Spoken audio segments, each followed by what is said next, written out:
Nous voudrions remercier la presse locale qui a répondu massivement à notre appel. Et nous avons décidé de faire aujourd'hui ce point de presse pour rendre compte de nos démarches qu'on a initiées depuis pas mal de temps. Vous tous, vous savez qu'au niveau du conseil départemental de Thiès, il y avait 3 groupes. Le groupe ADT, And Defar Thiès, le groupe Benno Bokk Yakaar et le groupe qu'on a appelé troisième voie, c'est-à-dire Kaddu Askan Wi. Et quand nous, conseillers départementaux, nous avons d'un commun accord constaté qu'au niveau du conseil départemental, ce pourquoi les populations nous avaient élus, c'est-à-dire travailler pour l'intérêt exclusif des populations de Thiès, quand nous avons constaté que cela n'était pas en train d'être pris en compte au niveau de ce conseil départemental, nous avions entrepris des concertations entre les membres du groupe Benno Bokk Yakaar, les membres du groupe Kaddu Askan Wi, mais aussi des membres du groupe de ADT même, pour travailler à mettre sur pied un grand groupe au niveau du conseil départemental pour l'intérêt exclusif des populations de Thiès. C'est pourquoi nous avons décidé, nous tous, de mettre sur pied ce grand groupe qui s'appelle toujours le groupe Benno Bokk Yakaar, avec la fusion de l'autre groupe Kaddu Askan Wi, mais aussi avec l'adhésion d'autres conseillers qui étaient au niveau du groupe de ADT. Il y a Omar Fall que vous voyez à ma droite, qui est un conseiller départemental de Khombol, qui était le président du groupe de ADT, qui a démissionné de ce groupe pour rejoindre l'APR, pour venir nous accompagner dans le travail qu'on est en train de faire, parce qu'il est mu que pour les intérêts exclusifs de la population thiessoise. Il y a aussi les conseillers de Besdougnacq, qui étaient dans le groupe ADT, représentés ici par M. Alioune Fall, qui ont décidé aussi de venir travailler au rassemblement de ces conseillers départementaux. Donc quand je parle du groupe ADT, c'est le groupe And Defar Thiès, qui était constitué principalement de Rewmi. Donc c'est pourquoi nous avions mis sur pied et nous avions écrit un mémorandum que je vais vous lire. Ensuite, je vais donner la parole au président Omar Fall, qui va réaffirmer son adhésion à ce groupe, confirmer lui-même sa démission de And Defar Thiès. Je vais aussi donner la parole à notre collègue Alioune Fall, qui va aussi réaffirmer le 23 février 2016. Réunis ce jour, mardi 23 février 2016, à l'effet d'examiner la situation politique du conseil départemental de Thiès, les conseillers issus des groupes consultatifs Benno Bokk Yakaar, And Defar Thiès et la troisième voie Kaddu Askan Wi déclarent: attachés aux valeurs de notre terroir et la défense des libertés de tous, attachés aux principes fédérateurs qui fondent les institutions de la République,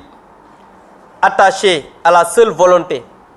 de servir les populations et au respect de nos engagements pris devant elles, considérant l'inertie du conseil départemental de Thiès due à l'absence d'une volonté sincère de ceux qui le dirigent à prendre en charge les intérêts des populations, considérant l'insouciance des dirigeants du conseil départemental face aux problèmes des populations, préférant assouvir des ambitions personnelles et présidentielles d'un seul homme au détriment de toute une collectivité, considérant les multiples pratiques aux antipodes d'une démarche républicaine des dirigeants du conseil départemental, considérant l'impopularité fulgurante des dirigeants du conseil départemental qui ont perdu la confiance des élus et des populations qui les ont élus, considérant le sursaut des conseillers de Benno Bokk Yakaar, de And Defar Thiès et de la troisième voie Kaddu Askan Wi, signataires de ce mémorandum et qui ont tous résolument fait sienne la défense des intérêts des populations et des populations du département de Thiès en cultivant la cohésion en leur sein d'une part et désireux de s'acquitter de la manière la plus scrupuleuse des missions qui sont attendues d'autre part. Au vu de tout ce qui précède, les conseillers signataires de ce mémorandum décident à l'unanimité de se réunir autour du grand groupe Benno Bokk Yakaar. Ce groupe d'opposition se veut inclusif et travaillera à l'adhésion d'autres conseillers qui s'engagent pour les mêmes causes ci-dessus mentionnées. En outre, le groupe Benno Bokk Yakaar appelle toutes les populations thiessoises à voter oui lors du référendum du 20 mars 2016, gage de stabilité institutionnelle et de renforcement de la démocratie pour le Sénégal. Donc on en joint à ce mémorandum les signataires qui sont au nombre de 39. Je voudrais vous dire que nous sommes en contact avec d'autres conseillers de And Defar Thiès, en nombre de 15, qui nous ont dit leur désir de vouloir travailler avec nous, mais qui veulent consulter leur base avant de s'engager dans ce que nous faisons. C'est pourquoi nous ne prenons pas de risque d'annoncer des noms qui n'ont pas participé à nos travaux. Et Inch'Allah, dans les jours qui viennent, nous allons en toute responsabilité vous décliner le nombre de conseillers parce que notre objectif, c'est d'avoir aujourd'hui la majorité au niveau du conseil départemental. Parce que si on voit ceux qui participent à cette réunion, nous voyons que largement les populations de Thiès ont désavoué ceux qui dirigent aujourd'hui le conseil départemental. Parce que je voudrais dire que Bessouniak était parti avec eux. Je voudrais dire qu'il y a Synergie républicaine et d'autres qui sont aujourd'hui parmi nous. Et si tu prends le nombre de ces voix, de manière majoritaire, nous avons aujourd'hui la confiance légale des populations de Thiès. Et Inch'Allah, dans les jours qui viennent, nous déclinerons nos ambitions par rapport à ce conseil départemental parce que notre objectif, c'est aujourd'hui d'enlever ceux qui sont à la tête de ce conseil départemental parce que quand ils n'auront plus la majorité des conseillers, je pense que l'éthique républicaine, la responsabilité voudrait qu'il en prenne toute, qu'il en tire les consciences, les leçons et qu'il vraiment tire le révérence au grand bénéfice des intérêts des populations. Donc je vais résumer en wolof ce que je viens de dire tout à l'heure. Tey jii nga xam ne mooy conseil départemental bu Thiès bi ñu seq dañu waxtaan ci suñu biir ci conseillers yi nga xam ne ñoo nekk ci Benno Bokk Yakaar And Defar Thiès ñenn ñu fa nekkoon ak ñi nga xam ne moom lañ doon woowee troisième voie di Kaddu Askan Wi ndax kat li ñu yor mooy li nga xam ne moom mooy Thiès ak doxin boo xamante ni moom moo taxoon ñu fal ñu beneen mbir bi mooy dañu respecter trop li nga xam ne mooy population thiessoise yi nga xam ne ñoom ñoo ñu joxoon seen kàddu boole ci ñu seetlu ni conseil départemental bi ba ñu ko taxawelee ba léegi ñi nga xam ne ñoo ko jiite dañoo lànk bañ ne du ñu liggéeyal population yu Thiès yi li ñuy liggéeyal mooy seen bopp kese pour satisfaire ambition boo xamante ni yàlla rek a xam kañ lay ñëw maanaam nit ku bëgg a nekk président te xamuñu ne yàlla moom mooy fale loolu bi ñu ko seetloo ñu ne ñun kat léegi ñun ñooñu nga xam ne moom la ñu wax léegi muy waa Benno Bokk Yaakaar kàddu askan wi ak ñu nekkoon ci fa nga xamante ni moom mooy troisième voie ñooy nañu dajale suñu doole bokk xalaat bokk ay gis-gis pour booloo am groupe bu mag boo xamante ni ci biir conseil départemental bi tey jii mi ngi toll ci 39 maanaam fanweer ak juróom-ñeent ci ay conseillers ñu ne nañu bokk gis-gis pour que li nga xam ne moom mooy ñàkk dox gi am ci biir conseil départemental bi ñu mën ko redresser maanaam mën ko jubbanti. lii moo waral tey suñu ndaje bi moo tax ki nga xam ne moom mooy Alioune Fall nekkoon président groupe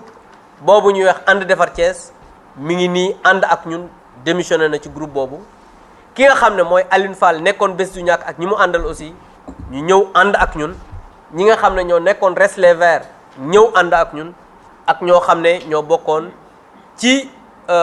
groupe boobu ñuy wax troisième voie kaddu askan wi jàpp naa ne këyit gi leen jox yéen ñëpp di ngeen gis ñi ci nekk donc loolu moo taxoon ñëwee nañu dajaloo tey wax leen ne ñun kat décidé nañ tey fexe lii nga xam ne moo nekk ci conseil départemental bi ñu def tout ba redresser ko ñi nga xam ne ñoo ko yor tey xam ne population bi dafa amatuñu ci ñoom confiance conseil départementaux yi amatuñu ñoom confiance moo tax am na ay fukki conseil ak juróom yoo xam ne ñi ngi bokk ci ànd defar Thiès ñi ngi waxtaan ak ñoom ñu xamal ñu ne nañ leen bàyyi ñu waxtaan ak seen base pour que ci ay fan yu néew ñu ñëw mën a booloo ñun ñu mën a révéler à la presse aussi fa nga xamante ni foofu lañ toll parce que suñu objectif tey moom mooy ñi nga xam ne ñoo fi nekk te ñu perdre li nga xam ne moom mooy légitimité bi ñu war a am bis bu ñu demee ba majorité bi dégagé wu ci suñu côté ñu xam ne kat ñoom situation bi nii la demee ñu war ci tirer toutes les conséquences pour abal ñu bopp conseil départemental. donc lii moom moo doon waxtaanu tey bi dinañu jox kàddu ñi nga xam ne ñoom la ñu fi lim léegi ñu jàkkaarloo ak presse bu wax dëggal seen bokk ci lii nga xamante ni loolu la ñuy def pour que population Thiès ak Sénégal yépp xam ne conseil départemental bu Thiès lii mooy situation bi conseil ya fa nekk jël nañ seeni responsabilité pour bañ kenn saax-saaxee wala yàq li nga xam ne moom mooy ndénkaane askanu Thiès bi donc loolu moom moo doon li nga xam ne bëggoon nañ ko wax ak la presse dañuy jox la parole maintenant au président. bi ma nekkee conseil départemental man maa yoroon groupe président groupe ànd defar Thiès démissionné naa depuis le 4 juillet fekk si le groupe Benno Bokk Yaakaar pour ñu liggéey pour li suqali conseil départemental. conseil départemental ku fa nekk ku nekk xam nga ne sooxe na parce que même les réunions régulières yi war a am amatul. Le conseil doit se réunir au moins dans l'année 4 fois, mais ça ne se passe pas comme ça. En français, je dirais que je m'appelle Omar Fall, je suis conseiller départemental de Khombole, précédemment membre du parti Rewmi, maintenant militant de l'Alliance pour la République, donc membre du groupe Benno Bokk Yaakaar. J'ai démissionné de la direction de la présidence du groupe ànd defar Thiès depuis le 4 juillet 2015 pour rejoindre le groupe Benno Bokk Yaakaar pour le développement du conseil départemental au bénéfice des populations du département de Thiès. Le conseil départemental de Thiès a des problèmes dans son fonctionnement parce qu'il ne se réunit même pas régulièrement comme le disent les textes. Les collectivités doivent au moins se réunir 4 fois dans l'année, ce qui n'est pas le cas. Voilà, entre autres raisons, pourquoi nous avons rejoint le groupe Benno Bokk Yaakaar pour le développement du conseil au service des populations du département de Thiès. Je vous remercie. Merci d'abord Dieu d'avoir de nous fait un disciple de Khadim Rassoul pour ensuite prier sur le souhait des prophètes Mohammed alayhi salam. Et présenter tous mes respects à Monsieur le ministre que je viens de rencontrer pour la première fois senti la nécessité de nous regrouper en indépendants et de travailler plutôt au sein du Conseil. Et nous avions défini 3 relations entre nous et nos parents conseillers, à savoir une relation politique que nous ne partagions avec personne, avec aucun parti ni coalition, la relation de travail qui nous a toujours animés au sein du Conseil pour mener à bien notre mission qui nous a été assignée par nos mandants. Et ensuite, une relation humaine qui, sans elle, rien dans un groupe ne peut proférer. Et à partir de la relation politique que nous n'entretenons avec aucune coalition, aucun parti, nous sommes libres, bien nous étions libres d'opter pour aller avec Benno ou aller avec ADT ou aller avec aller seul. Et nous avons vu que fort du constat que certains de nos homologues viennent de déclarer, nous avons choisi de rejoindre le groupe Benno pour former une grande entité et pour mieux entretenir notre relation de travail au sein du Conseil. Mais il y a en transversalité la relation humaine. Elle ne changera jamais. Nous sommes 100 conseillers au sein d'un conseil. Nous sommes des Thiessois et nous travaillons toujours dans la paix et la bonne entente, ça c'est sûr. Quant à mon parti, parce que mon groupe pouvait partir, et moi non. Mais c'est que depuis 3 ans, depuis 2012, mon parti, le Parti pour l'avenir et la solidarité, fait partie de Benno Bokk Yakaar à travers le Sénégal. J'étais le seul dissident à être indépendant à Thiès. Parce que je voulais me mesurer aux autres et connaître mon poids politique, mon poids électoral.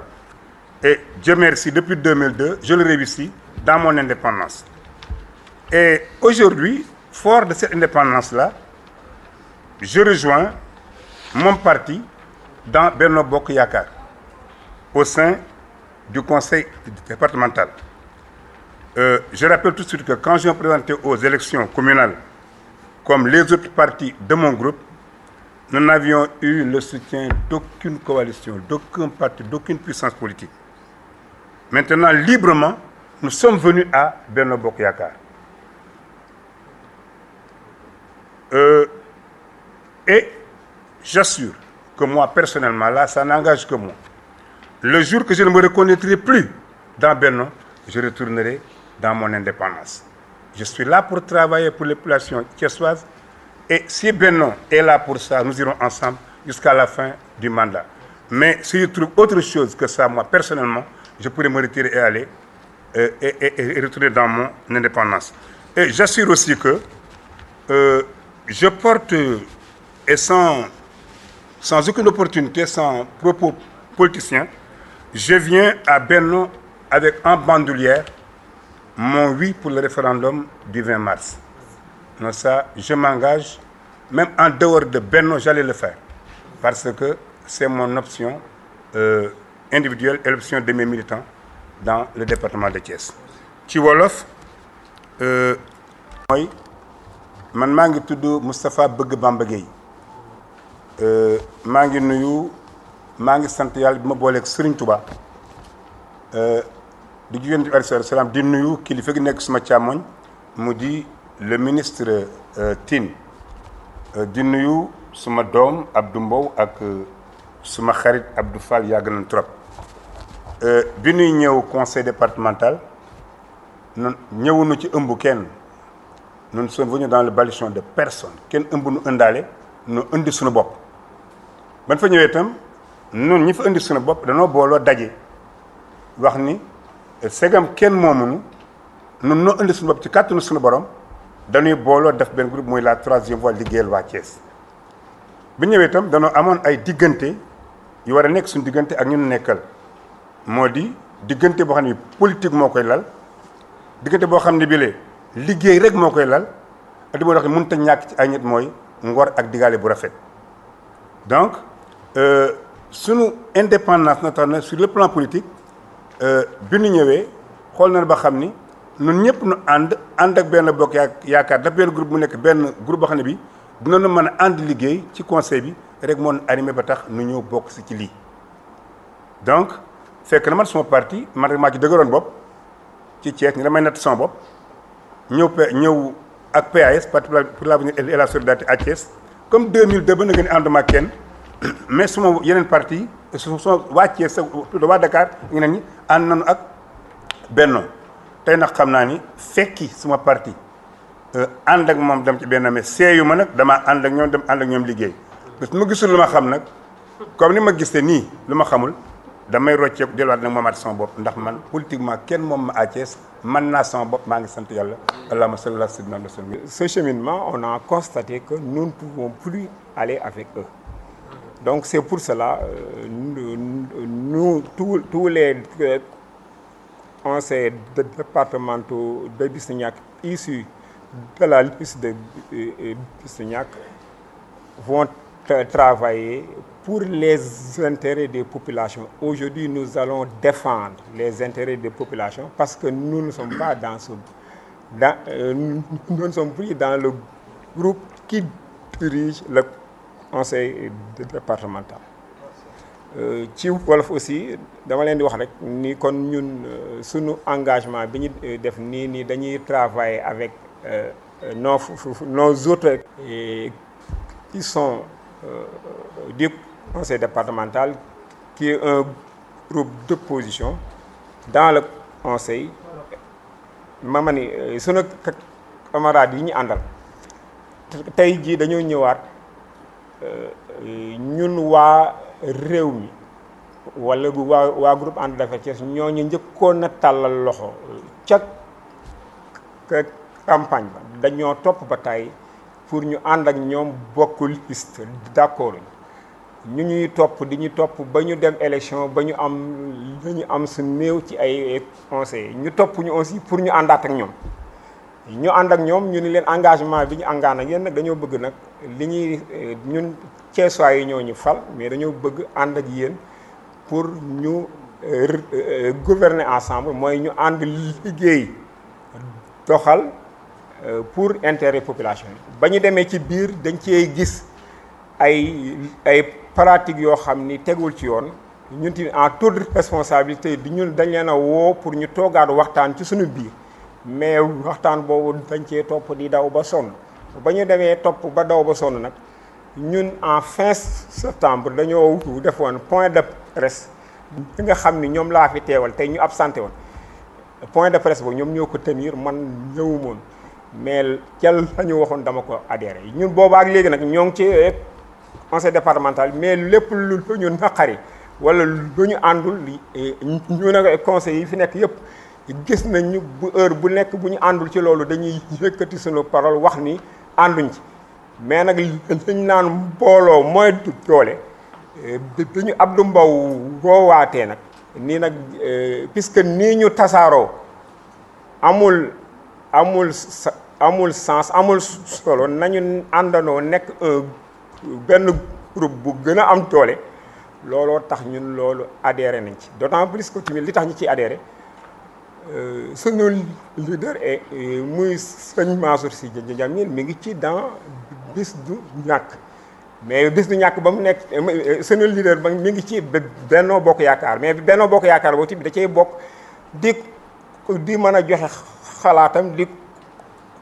conserver aussi son parti ñun aussi fi ñu nekk nii dañ ciy dugg Benno Bokk Yaakaar di conserver sunu parti mais aussi di défendre askan bi loolu mooñ ci dugal et aussi ñoo ngi remercier de passage Abdoulaye Sow ak Abdou Mbow parce que ñoom ñooy plénipotentiaires yi nga xam ni dox nañu ba lii am te lu ñuy rafetlu tey di ñaan aussi loolu lii mu gën a avancé te seytaane bañ cee dugg. Massivement oui lors du référendum et nos collègues ont décidé de travailler à expliciter ce que le président de la République a proposé comme réforme. Parce que nous refuserons d'entrer dans des querelles de bas étage, nous refuserons d'entrer dans la calomnie, nous refuserons d'entrer dans l'insulte. Mais ce que nous allons faire, c'est expliciter les propositions du président de la République pour que les populations de Thiès puissent comprendre que ce que le président de la République a proposé, c'est pour renforcer la démocratie dans ce pays, c'est pour renforcer les pouvoirs des citoyens, mais aussi c'est pour révolutionner la démocratie au Sénégal. Donc c'est ce que nous voudrions dire à l'endroit de la presse. Je pense qu'éventuellement on a été suffisamment clair pour peut-être